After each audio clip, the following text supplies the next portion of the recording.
All right. Ready to jump any questions? We will go with Ellie. Go ahead. Hey, KP, I'm curious, what do you remember from what you were thinking in the last 3 games of the series last summer when you weren't able to go?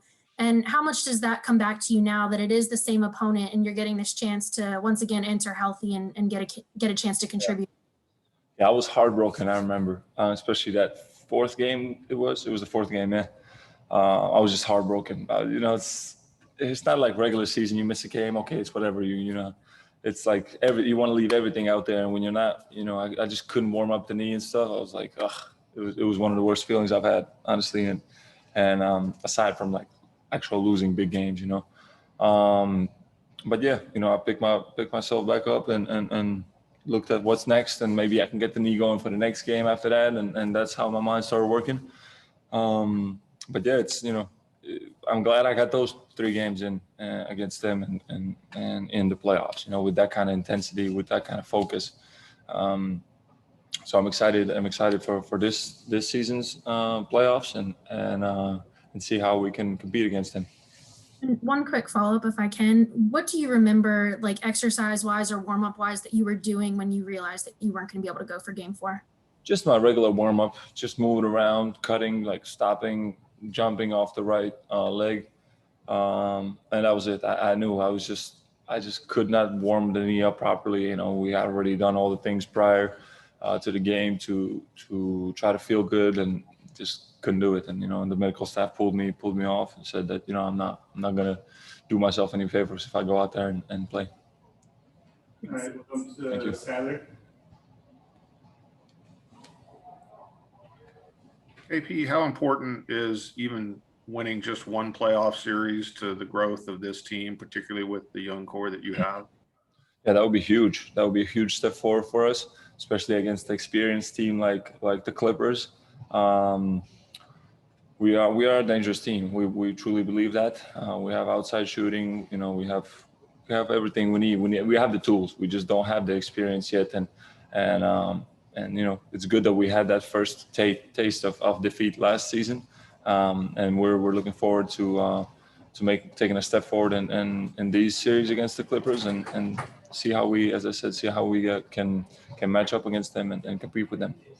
Kevin Gray. Kevin, go ahead. Hey, KP, good to see you. You and Luka Doncic this year are the most efficient combination in the league among duos when it comes to pick plays this year. How would you describe your ongoing growth and chemistry with Luka, not only this season, but now going into the playoffs and having another opportunity to continue to grow that? Yeah, I saw that stat. That's interesting. Yeah, it might not look like that, but it's what the numbers say. A lot of times, just by me setting the screen and popping, what people don't realize is I open up the drive for Luka or whoever, is because the big doesn't really want to leave me or I slip out the screen and that way create some confusion for them. So and that's easy 2 points, or if they then help late, then we get an open shot or whatever. So I just try to do whatever is best for the team and play in the situations that I know can get my teammates open or create something good for us. So I really just wanna do whatever is best for us, and that's why I've been popping so much. That's why I've been around the 3-point line so much to create space for my teammates. I've got 2 more in English and then some in Spanish. Brad Thompson, go ahead. Yeah, KP.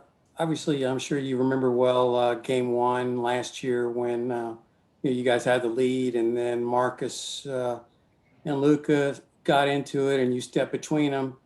And I remember afterward you saying, "Well, that was smart on Marcus's behalf." Mm-hmm.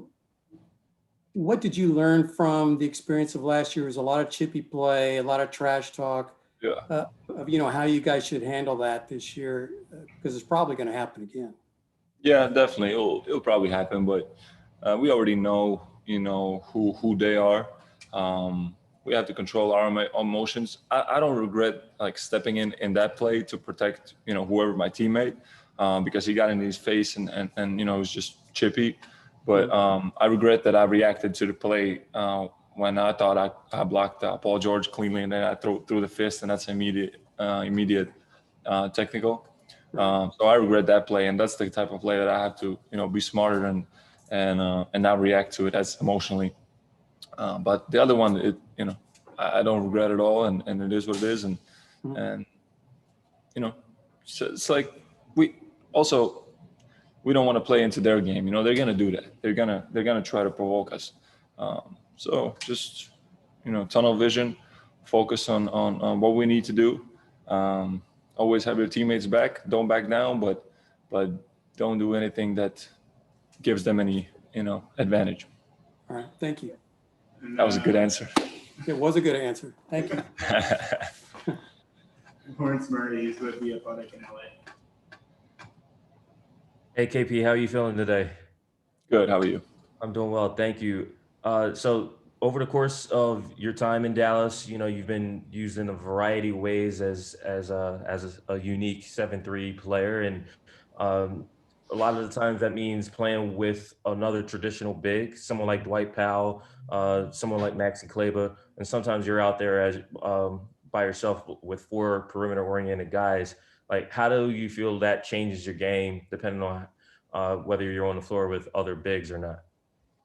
Yeah, I'm kind of actually, I realize now with the practices now that, Dwight, me and Dwight were playing a lot, him at the 5, I'm at the 4. I'm more used to playing both positions now, just being on the perimeter from the beginning of the offense or being the trailer. And no matter what situation you put me in, I kind of found, little things that I can do and how I can be involved and some new plays that we have. So, I feel like no matter how, excuse me, no matter how we're gonna match up or how we're gonna play, I'm gonna try to find ways how I can be productive within our offense and make the game easier for Luka and for the rest of the guys. All right, we've got one more in English and Spanish. So Davide, go ahead. Hey, KP, going back to last year, it was the first experience for you in the playoffs. What did you learn about the way the playoffs are played, and if it's really true that it's a completely different style of basketball? Sorry, what was the first part? What did you learn? What did you learn about the playoff experience in general?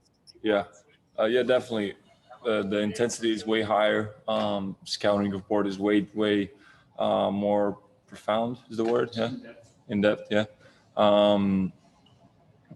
Every little the other team and knows every little thing that you do on the court, every little sequence and plays and things like that. So you have to freestyle a lot and just play freely without even knowing what you're going to do yourself. So the opponent can't really read you.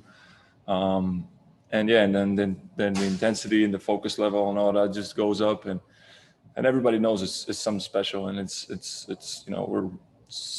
it's already super competitive night in and night out, but that just takes it up a few levels again, and it's just way more fun to play in that environment. I've got a couple in Spanish. So Pedro Silva first. Thank you. Kristaps, ¿qué tan fuerte o peligroso es este equipo de los Clippers este año, a diferencia del año pasado con las adiciones de Rondo, de Ibaka, de Cousins? ¿Y cuál crees que es la clave para ustedes para ganar esta serie? Son muy peligrosos.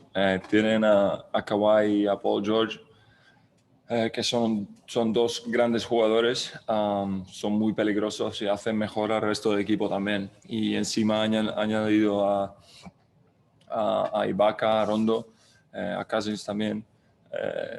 Así que es un equipo con mucha experiencia, un equipo que ha llegado y ha ganado todo, muchos de ellos, y en ese sentido pues no estamos en el mismo nivel de ellos, pero tenemos otras cosas, tenemos la juventud, tenemos el hambre, tenemos la consideración que tenemos que tener para competir con esta gente, y tenemos el talento. Entonces lo vamos a dar todo en la pista y vivir con el resultado. Carolina. See my Spanish, baby. Hola, Kristaps, ¿cómo estás? Carolina Coronado, Estrella TV.